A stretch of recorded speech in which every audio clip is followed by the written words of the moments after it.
Assalamualaikum warahmatullahi wabarakatuh. Salam dan bahagia. Salam sejahtera untuk kita semuanya. Bapak Ibu, Kepala SKB, Kepala PKBM, para tutor, pamong belajar dimanapun berada, tidak terasa tahun ajaran baru 2026-2027 sudah akan dimulai. Nah, biasanya kita untuk mempersiapkan tahun ajaran baru itu harus ada yang dilakukan.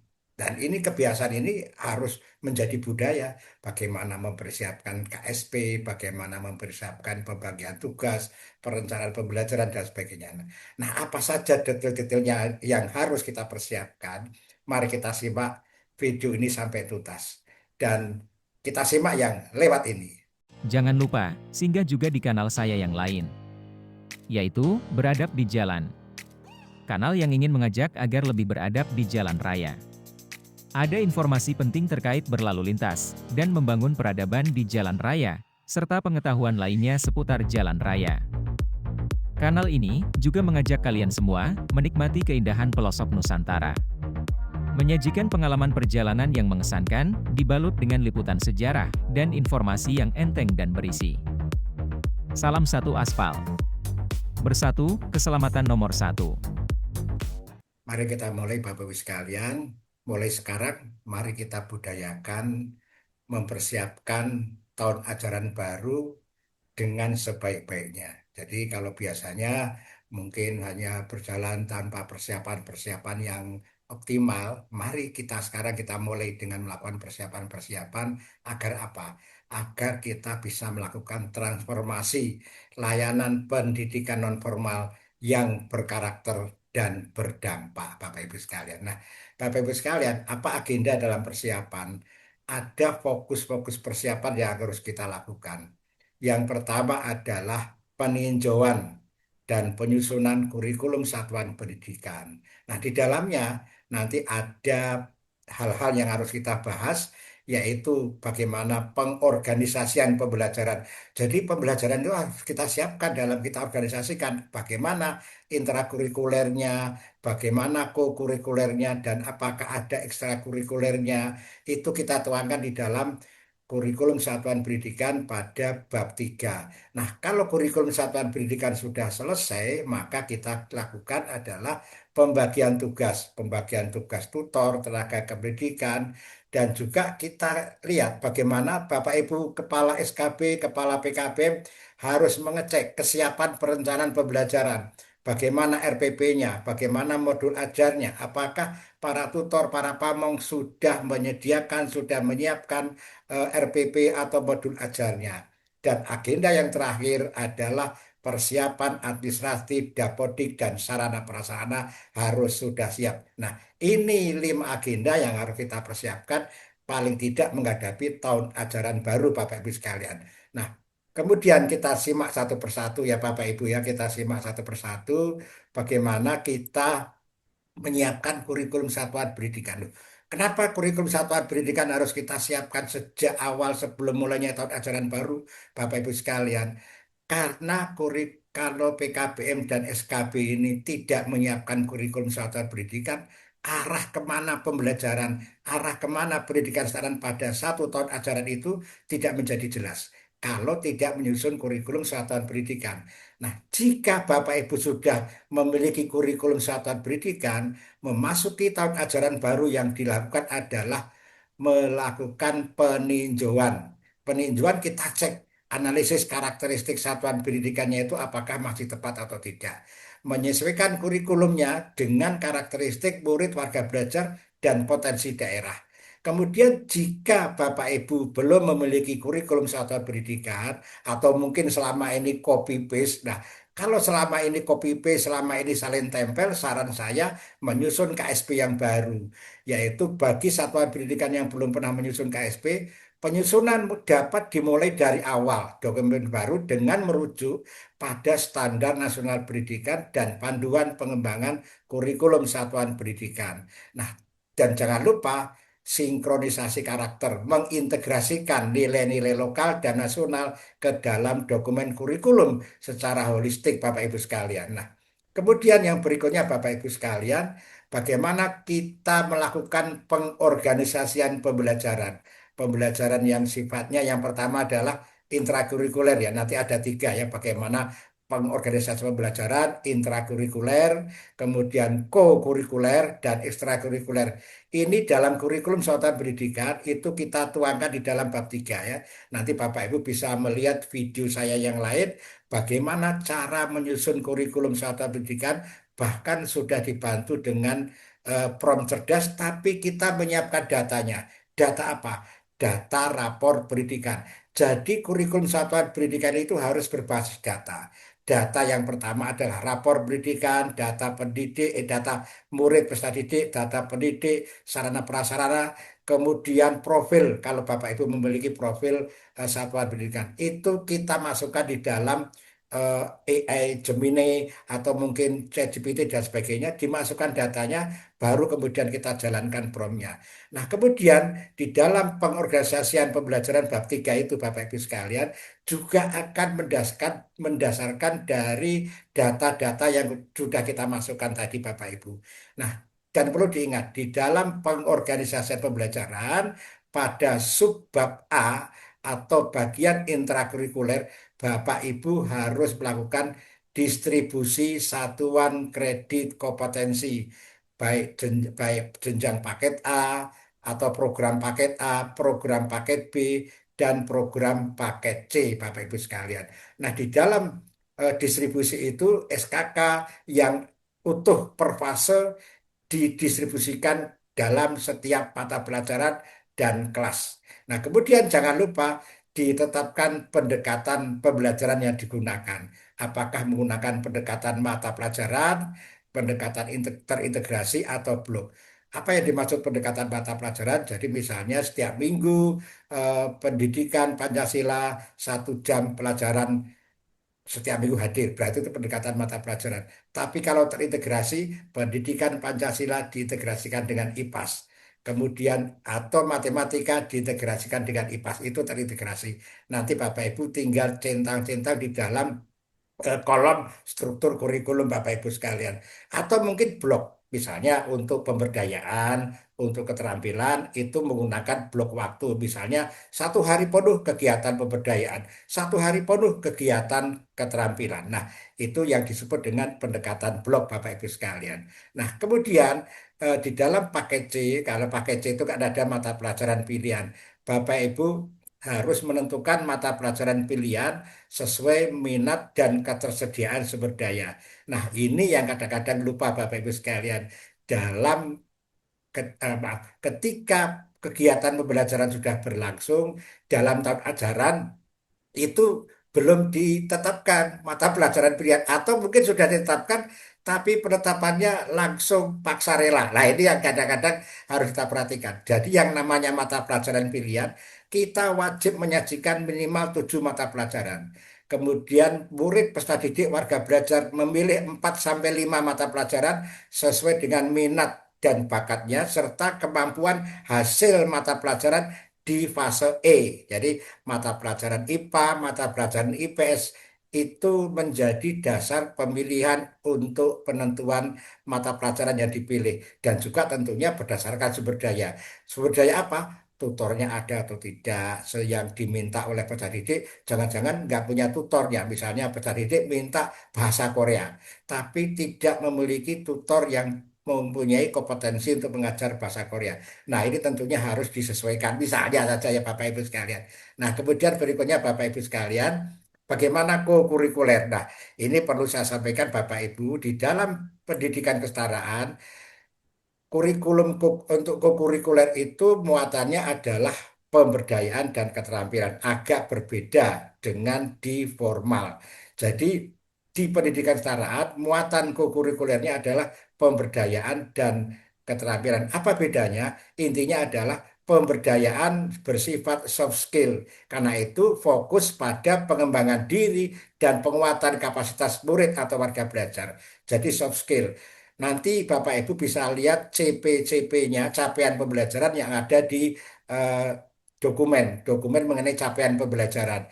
Jadi Bapak Ibu bisa mengembangkan kegiatan apapun untuk pembuatan pemberdayaan dan harus dipayungi CP-nya yang ada di dokumen 046. Jadi Bapak Ibu bisa melihat CP-CP-nya seperti apa, programnya yang penting dipayungi di CP-nya Bapak Ibu sekalian. Nah, kemudian yang berikutnya adalah muatan keterampilan. Muatan keterampilan itu sifatnya hard skill atau vokasional. Jadi Bapak Ibu harus mulai mengidentifikasi keterampilan vokasional unggulan apa yang akan diselenggarakan pada tahun pelajaran 2026-2027. Salah satu pilihannya adalah coding dan ini KA, bukan coding KA ya, tapi coding dan kecerdasan artifisial. Jadi Bapak Ibu bisa menggunakan pilihan KAA. Jadi KA itu kalau di formal itu menjadi intra yang sifatnya opsional, pilihan. Tapi untuk ke pendidikan startup, coding dan kecerdasan artifisial itu masuk muatan keterampilan Bapak Ibu sekalian. Nah, kemudian, dan ini bisa diintegrasikan dengan pemberdayaan. Jadi KA masuk muatan keterampilan, tapi bisa diintegrasikan dengan muatan pemberdayaan. Kemudian tata boga, mungkin di sekitarnya banyak kuliner-kuliner sehingga kemudian PKBM, SKB memberikan keterampilan tata boga atau juga mungkin barista dan lain-lain, tata busana, kemudian tata kecantikan rambut, tata rias wajah dan sebagainya Bapak Ibu.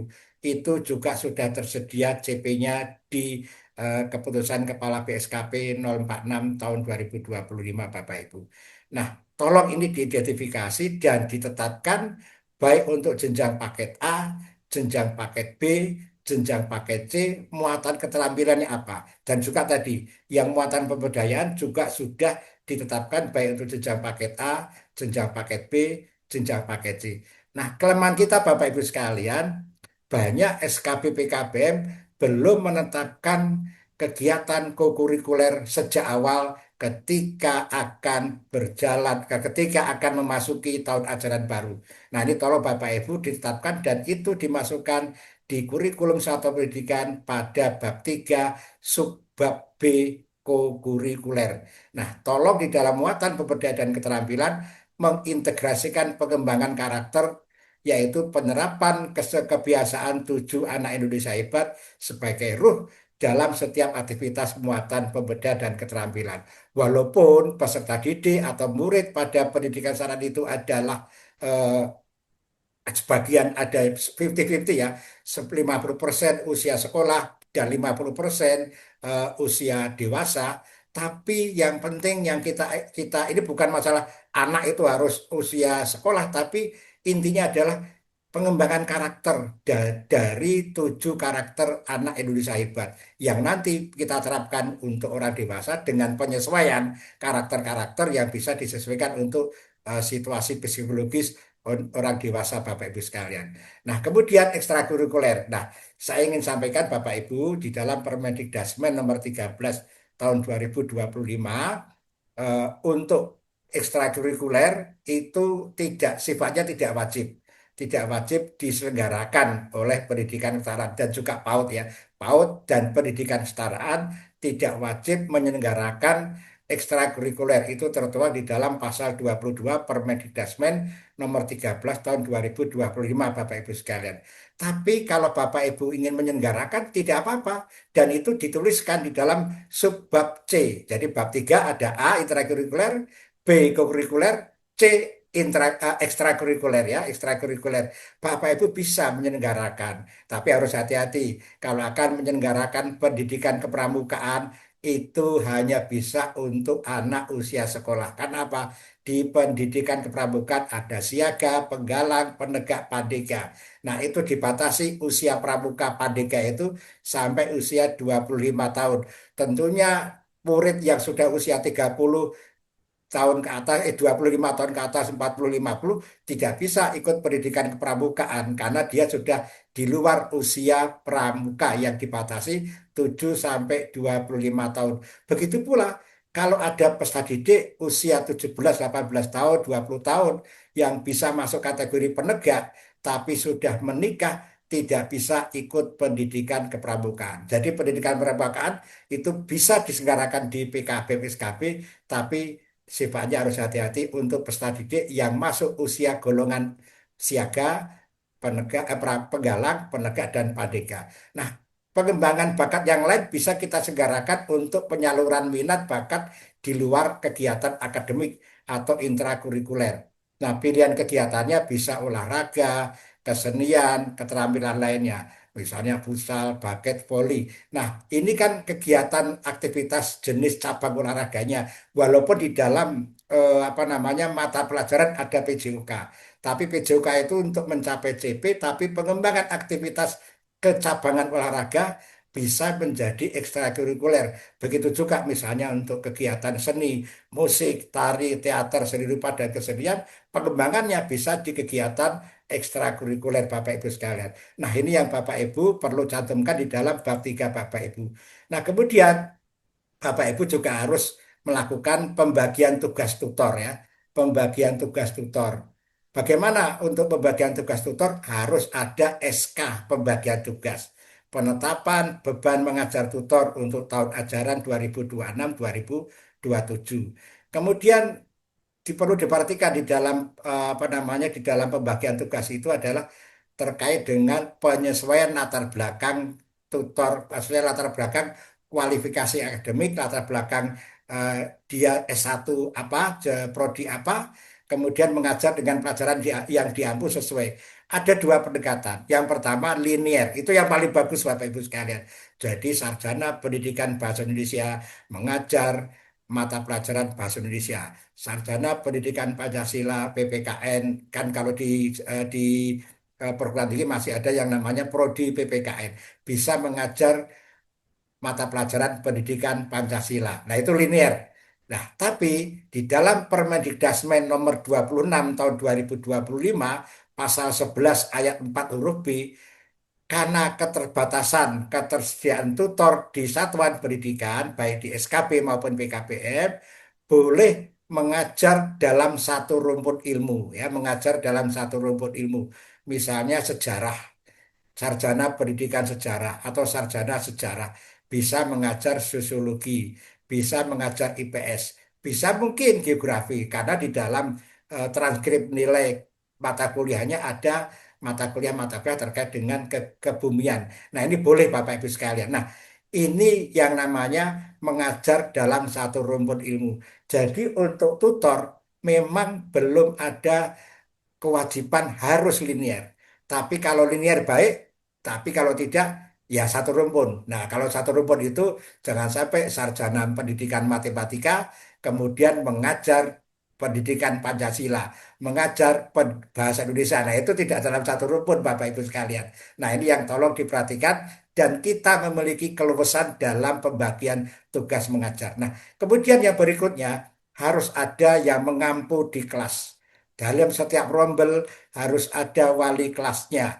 Ini untuk apa? Untuk penugasan pendampingan khusus perombongan belajar. Agar ada petugas, ada tutor yang memonitor absensi perkembangan peserta didik dan perkembangan belajarnya Bapak Ibu sekalian. Nah, ini harus disiapkan siapa yang akan menjadi wali kelasnya. Dan nanti wali kelas itu akan menghimpun nilai-nilai dari berbagai berbagai tutor, dari tutor-tutor pengampu mata pelajaran dikumpulkan dia yang mengkoleksi kemudian memasukkan ke dalam rapor yang akan dibagikan di akhir semester Bapak Ibu sekalian.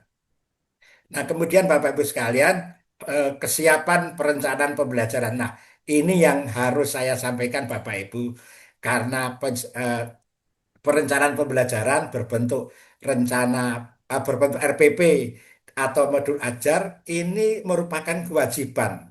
Ada dua kewajiban. Pertama, kewajiban yang bersifat administratif, kemudian kewajiban akademik. Nah, yang kewajiban administratif itu begini Bapak Ibu sekalian. Jadi RPP itu sebenarnya merupakan bagian yang tidak terpisahkan dari kurikulum satuan pendidikan. Jadi kurikulum satuan pendidikan itu kalau kita melihat menyimak definisi dalam peraturan pemerintah nomor 57 tahun 2021 di dalam pasal 35 di sana disebutkan bahwa kurikulum itu tidak hanya sekedar bab 1, 2, 3. Jadi kalau dalam bahasa PP tidak seperti itu. Tapi makna dari PP tersebut, kurikulum itu adalah kurikulum operasional yang akhirnya mengatur bagaimana cara dan metode, isi, cara, dan metode pelaksanaan pembelajaran untuk mencapai tujuan. Jadi kalau cara, isi, cara, dan metode itu dituangkan di dalam kurikulum satuan pendidikan, tapi menuangkannya adalah di dalam dokumen yang kita sebut dengan RPP, Perencanaan Pembelajaran. Sehingga RPP itu adalah bagian yang tidak terpisahkan dari kurikulum satuan pendidikan. Sehingga ketika akan berjalan tahun ajaran baru, harus sudah seidealnya ya. Idealnya harus sudah tersedia. RPP-nya, maaf, RPP-nya harus sudah tersedia. Nah, RPP-nya itu ada 1 tahun tersedia untuk setiap mata pelajaran. Nah, ini luar biasa berat sebenarnya Bapak Ibu.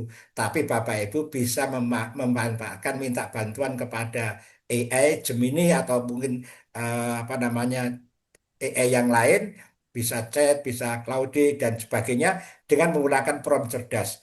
Ini akan menghemat waktu dan kita akan mendapatkan skenario pembelajaran yang variatif dan bersifat kritis dan tepat sasaran. Nah, dan juga Bapak Ibu sekalian, yang kedua adalah kewajiban untuk memenuhi target akademik. Jadi target akademik tutor itu untuk bagaimana target pedagogiknya. Kita menggunakan pendekatan pembelajaran mendalam. RPP harus dirancang untuk suasana pembelajaran mendalam, yaitu berkesadaran, bermakna, membirakan, kemudian mengikuti langkah-langkah, memahami, mengaplikasikan, merefleksi, dan juga menggunakan 3 moda belajar pendidikan kesetaraan, yaitu tatap muka, belajar mandiri, dan tutorial. Nah, itu kita kemas, Bapak Ibu sekalian. Agar apa?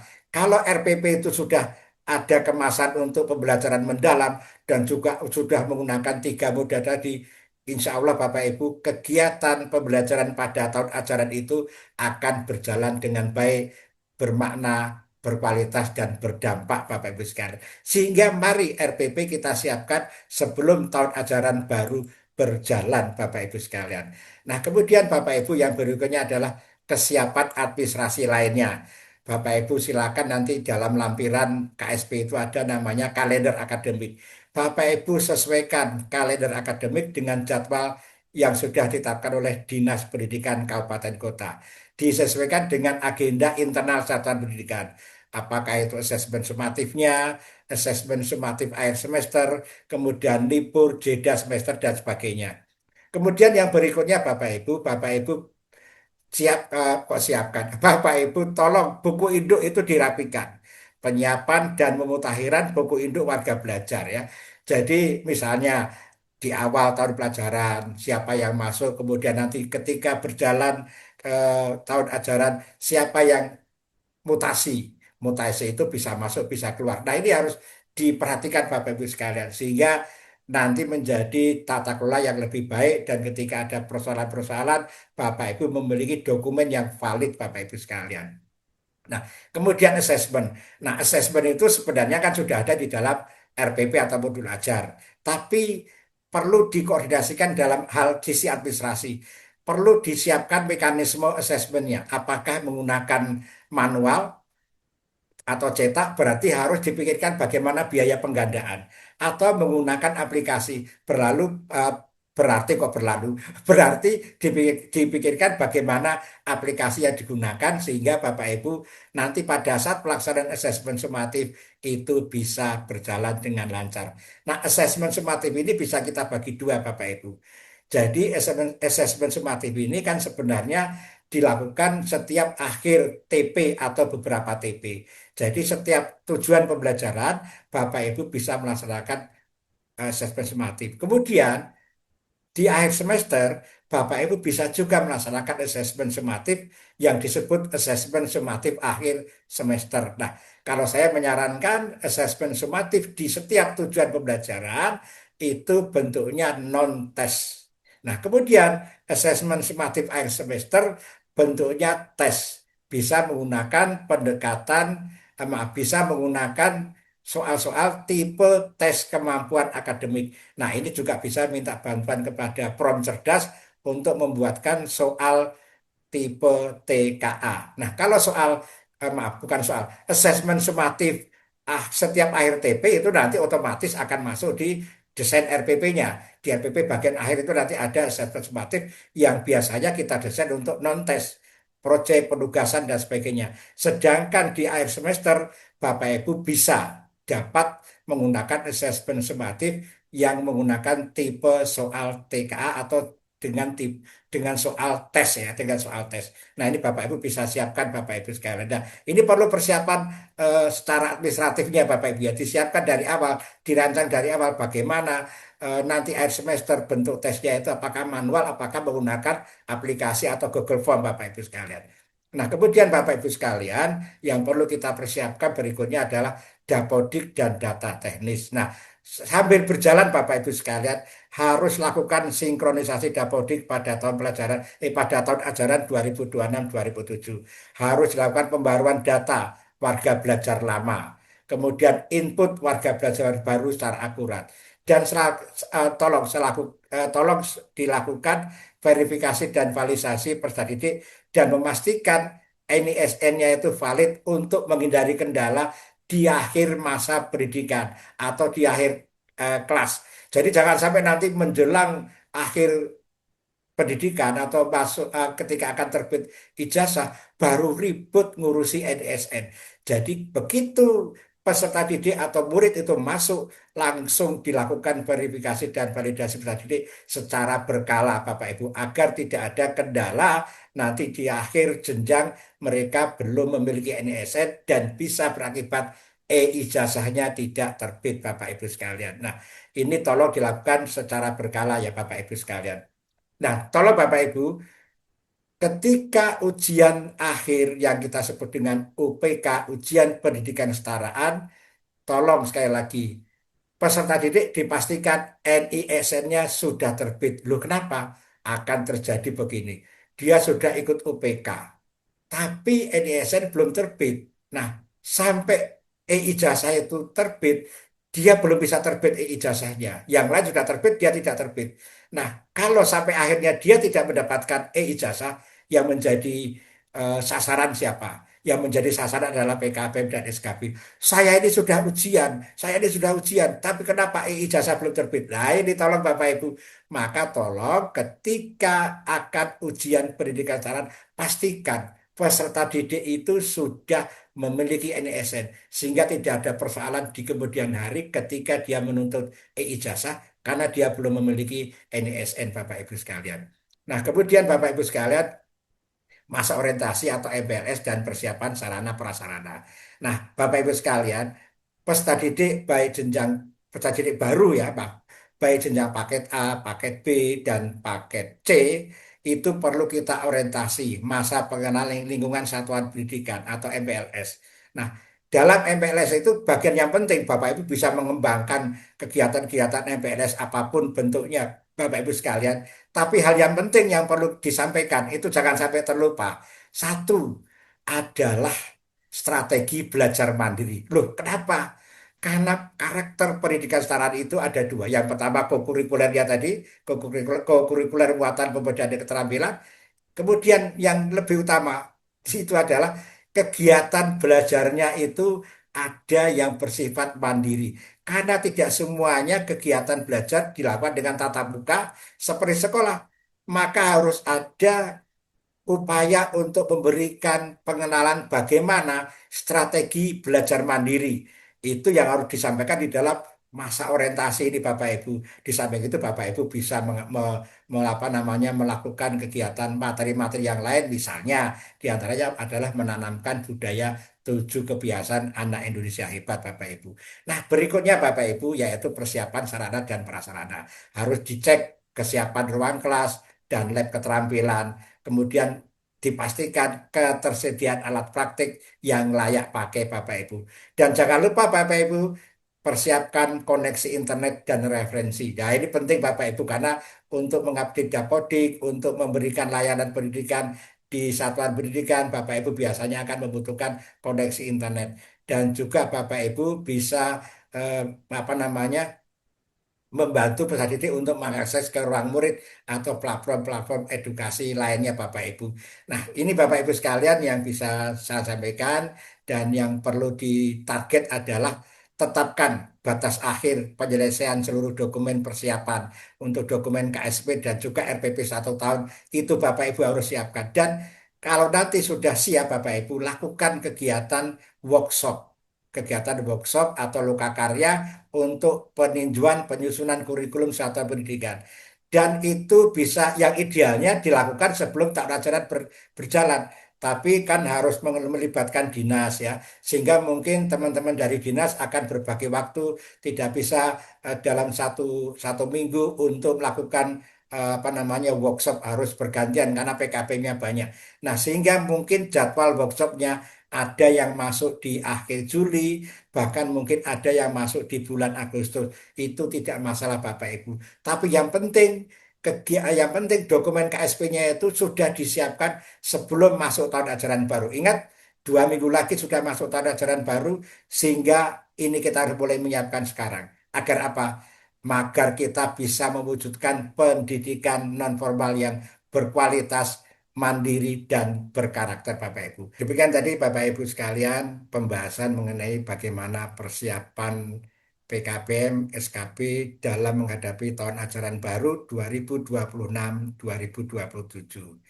Nah, kalau ada kekurangan mohon maaf dan silakan Bapak Ibu berdiskusi di kolom komentar. Sekian, terima kasih. Assalamualaikum warahmatullahi wabarakatuh.